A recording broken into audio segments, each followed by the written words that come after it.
my name's Angela. Welcome to my video about how you can use competing response training and urge surfing to quit smoking cigarettes permanently. In recognition of the many negative impacts smoking has on our health, the government has helpfully made cigarettes more and more expensive. And yes, that is really helpful because saving all that money is another great reason to quit smoking. And let's face it, it's no longer cool to be a smoker.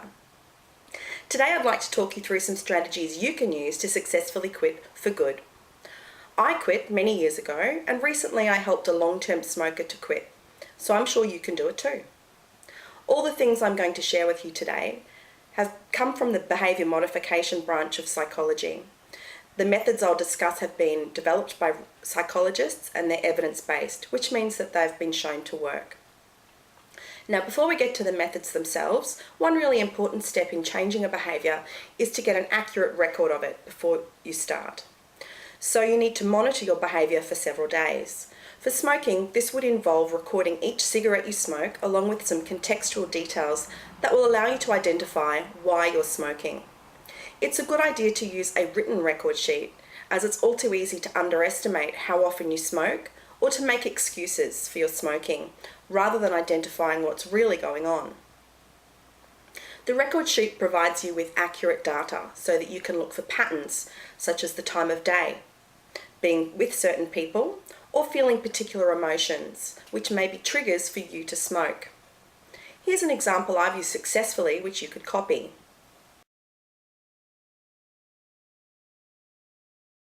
Then again, you could also use something more subtle, like a card the same size as your cigarette pack that you could slip inside the cellophane.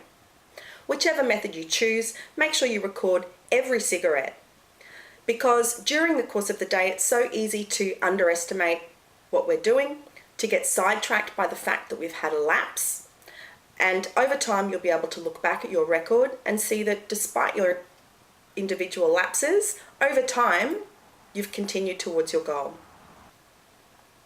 The first method is competing response training. It follows on logically once you've identified the circumstances that trigger your smoking. It's part of habit reversal training, which was developed by Azrin and Nunn in 1973, but more recently it was endorsed by some Australian researchers in 2011.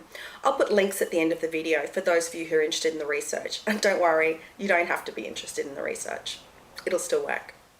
The main idea of competing response training is to identify when you're about to do a problematic behaviour. In this case, that would be smoking a cigarette. And instead of that, you intentionally engage in a competing behaviour that makes it impossible, or at least very difficult and less likely that you'll smoke a cigarette. You should do that activity for 2 to 3 minutes on each occasion. For example, chewing sugar-free gum or celery, using a stress ball, squeezing a stress ball, using a self-massage device like this one or this one. This is very relaxing, I must say. Either way, you have to identify a competing response that will involve your hands so that you can't smoke, and it is something that works for you. So what works for one person might not be helpful for another. Also, what works in one situation might not work in another. For example, chewing gum might not be appropriate when you're at work, but squeezing a stress ball might be, because it's a little bit more discreet. Now, the second method I'd like to explain is urge surfing, and you might not find it as much fun as actual surfing, but it's still likely to be very effective for you. Urge surfing is a technique based on mindfulness, in which rather than fighting your urge to smoke, you watch your feelings and your urges calmly without judging yourself. Think of it as a metaphor. Like a surfer, you're riding the wave of your urge until it runs itself out.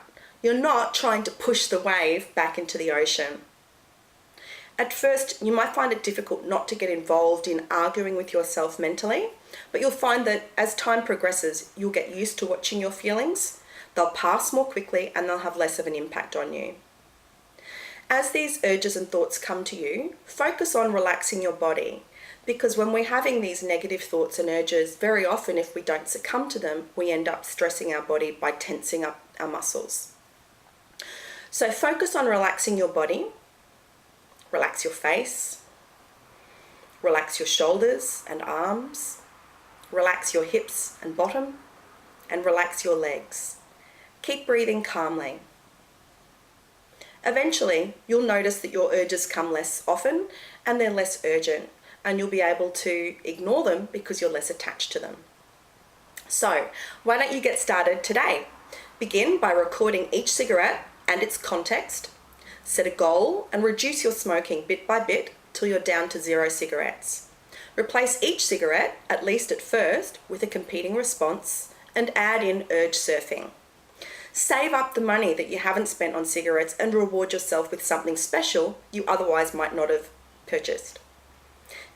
And one last tip before we go.